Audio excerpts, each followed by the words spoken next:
Hey cuties, welcome to mom and daughters. ఇవాళ simple and delicious palak paneer కర్రీని ఎలా prepare చేసుకోవాలో చూసేద్దాం. ఇది ఫేమస్ పంజాబీ డిష్ అండి. సింపుల్గా నా స్టైల్లో ఎలా చేస్తానో మీతో షేర్ చేసుకుంటాను. దీనికోసం నేను ఒక పెద్ద కట్ట పాలకూర తీసుకొని 1 గ్లాస్ ఆఫ్ వాటర్ యాడ్ చేసుకొని బాయిల్ చేసుకున్నాను. ఆ తర్వాత నేను 200 గ్రామ్స్ ఆఫ్ పన్నీర్ని చిన్న చిన్న క్యూబ్స్గా కట్ చేసుకొని పక్కన పెట్టుకున్నాను. ఇప్పుడు ఉడికించిన పాలకూరని ఒక గ్లాస్ ఆఫ్ కూల్ వాటర్లో యాడ్ చేసుకొని పక్కన పెట్టుకోవాలి. ఒక మిక్సీ జార్ తీసుకొని 4 గ్రీన్ చిల్లీస్, పాలకూర పేస్ట్ అండ్ చిన్న అల్లం ముక్కని వేసి మెత్తగా ఫైన్ పేస్ట్ చేసుకోవాలి. చాలా ఫైన్ పేస్ట్ చేసుకోవాలి అండి.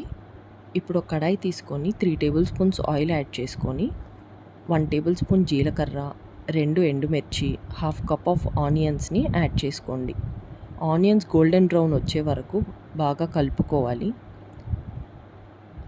ఆనియన్స్ గోల్డెన్ బ్రౌన్ రాలేదు అంటే కర్రీ అంత టేస్ట్గా ఉండదని అర్థం అండి. ఆనియన్స్ గోల్డెన్ బ్రౌన్ వచ్చాక ఒక 1 spoon ginger garlic paste add చేసుకోండి. జింజర్ గార్లిక్ పేస్ట్ పచ్చివాసన పోయే వరకు బాగా మిక్స్ చేసుకోవాలి.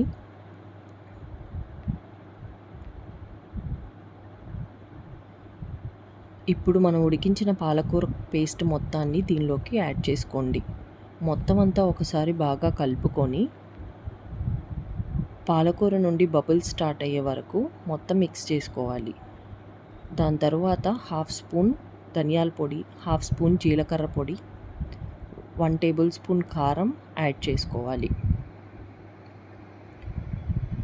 అంతా ఒకసారి బాగా మిక్స్ చేసుకున్నాక 1 స్పూన్ సాల్ట్ యాడ్ చేసుకోవాలి. దాని తరువాత 3 టేబుల్ స్పూన్స్ బటర్ యాడ్ చేసుకోండి. ఎందుకంటే పాలక్ పన్నీర్ కర్రీకి బటర్ చాలా టేస్ట్ని ఇస్తుంది అండ్ టేస్ట్ కూడా చాలా ఎన్హాన్స్ అవుతుంది.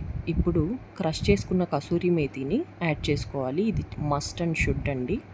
కసూరి మేతి లేనిదే పాలక్ పన్నీర్ కర్రీ అంత టేస్ట్గా ఉండదు. 10 మినిట్స్ బాయిల్ చేసుకున్నాక మనం కట్ చేసి పెట్టుకున్న పన్నీర్ క్యూబ్స్ అన్నిటినీ యాడ్ చేసేసుకోండి. మొత్తం అంతా ఒకసారి మిక్స్ చేసుకొని పన్నీర్ క్యూబ్స్ని ఒక 10 మినిట్స్ బాయిల్ చేసుకుంటే సరిపోతుంది. ఎక్కువ టైం ఏం బాయిల్ చేయవసరం లేదు. పచ్చి పన్నీర్ క్యూబ్స్ని యాడ్ చేసేయచ్చు. అంతే అండి, సింపుల్ అండ్ డెలీషియస్గా ఉండే పాలక్ పన్నీర్ కర్రీ రెడీ.